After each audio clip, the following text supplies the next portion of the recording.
สบายดีเด้อพี่น้องสบายดีตอนเช้าๆพี่น้องตื่นมากะเข้าหัวเข้าสวนเลาะบางหัวบางสวนจ้ะพี่น้องใส่ฝุ่นเมื่อวานในห้องบันแล้วมันค่ำพี่น้องปลุกฝุ่นพักหอดหมดแล้วมันนี่ละหมอกแห้งพี่น้องเลยละหมอกกันจนเลี้ยวถกหน้าจนเป็นหมอกจนเป็นจนเป็นควันพี่น้องเอ้ยหมอกลายมานี่อากาศก็เย็นเย็นหมอกเย็นเย็น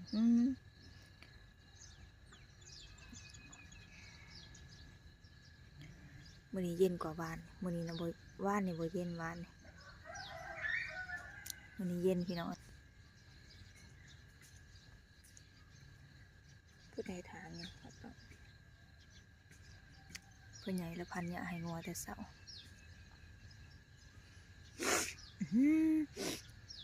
กินน้ำอีหยังกินเบียร์เมื่อวานเนี่ยกินเบียร์จะเอาเดียวตื่นมาเจ็บคอพี่น้องเอ้ยกันกินลายบ่ได้ลงเอ็ดเลดกินซ้ำนี้กันยังเจ็บนอนจนตาโปตื่นสวยหากระตื่นพี่น้องเอ้ยนอนหลายตากระโปหน้าก็ใหญ่เพราะว่าเราสอบสวยเราก็ต้องตื่นสวยเนาะพี่น้องสวยย้อนตื่นสวยได้บ่ได้สวยย้อนแนวอื่นคือสิเป็นวัดนี่พี่น้องถ้าพี่เป็นเสือจะยอมเป็นเหยื่อให้พี่กินถ้าพี่สวยลิ้นเกี้ยวมันให้ถึงใจเพลงกำลังฮิต เปิดTikTok ขึ้นมาได้ยินแต่เพลงอันนี้พี่น้องจากเพลงพี่สังเปิดไปทางใดก็เห็นหากว่าหูว่าสื่อเพลงมันเป็นอย่างใดแต่ก็ติดหูดีได้เปิดมาก็เห็นนี่พี่น้องเลื่อนไปทางใดก็เห็นเดี๋ยวเลาะเบิ่งสวนกันพี่น้องเมื่อวานเนี่ยบ่ได้เลาะใหญ่ไวอีหลีพี่น้องหอมแดงลงมาพอใส่ฝุ่นอีกแล้วเนี่ยมันได้ดูไปเลยพี่น้องจังสิใส่เด็กมันพอใส่ฝุ่นอีกแล้วอันนี้เราใส่ฝุ่นตั้งแต่เราโปกเนี่ยพี่น้องอันนี้น้อยหันเนี่ยเห็บหมู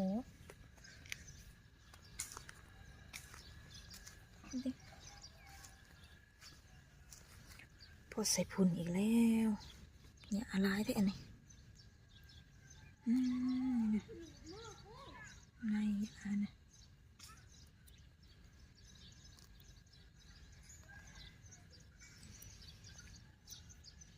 ใหญ่ไวเลยกระเทียมก็ใหญ่ไวเลยพี่น้องดินะ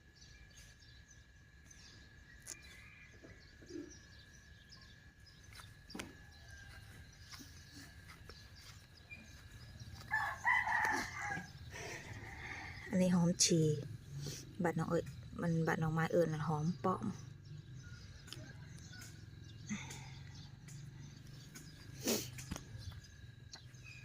อันนี้จะเป็นกระเทียม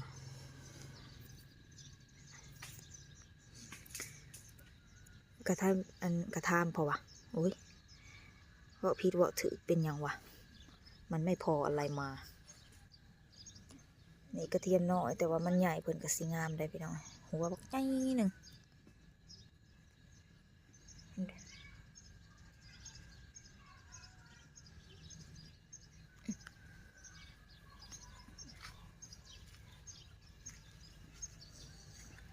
นี่ติดแล้วตัวนี้นะบุ้งน้ำลังอันนี้นะสลัดได้พี่น้องบริเวณผักกาดได้แต่ว่ามันคือผักกาดเฉย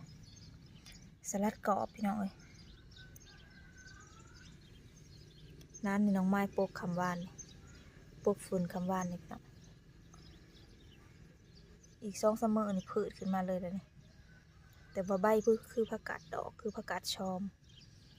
แต่ว่าบ่แม่นเลยพี่น้องมันเป็นสลัดกรอบนี่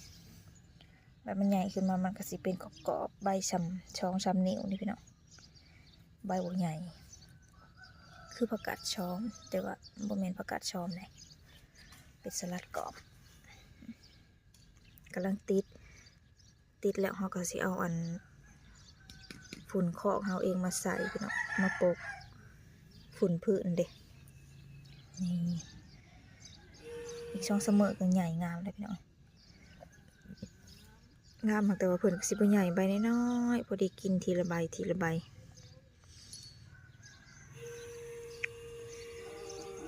ไม่ได้หวานในเพิ่นไว้บัดซุ่มนี่สิเบิดซ้ำจังสิหวานพี่น้องเพราะว่าเขาสิหวานบงไว้กินตลอดนะเด้พี่น้องกินไปเรื่อยๆเผือกโหดน้ำเผือกเลยป่ง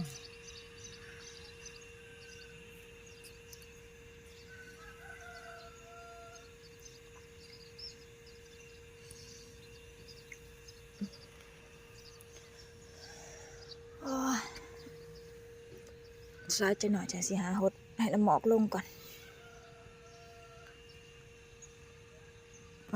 ตัวมันใส่ฝุ่นเนี่ยกับเบิดเมื่อบ่ได้นี่นะพี่น้อง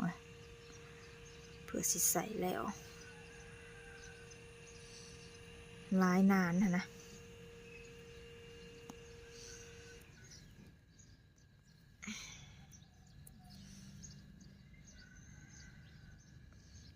นี่คือเป็นใบนั่นนี่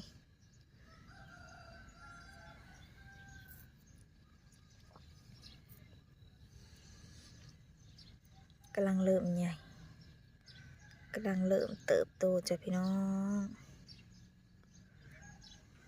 บ่ได้นานละกะตาหูบ่นี่นานกใหญ่หนึ่ง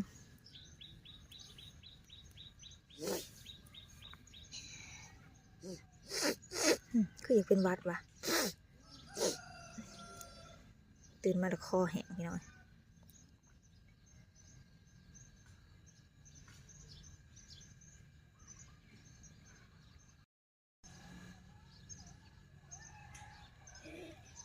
มันบ่แม่นคอเบียนะพี่น้องกินก็เลยเจ็บคอหรือว่ามันบ่พอเพราะว่าหรือเป็นจังไดสงสัยมันสิบ่พอเด็กพี่น้องก็เลยเจ็บคอ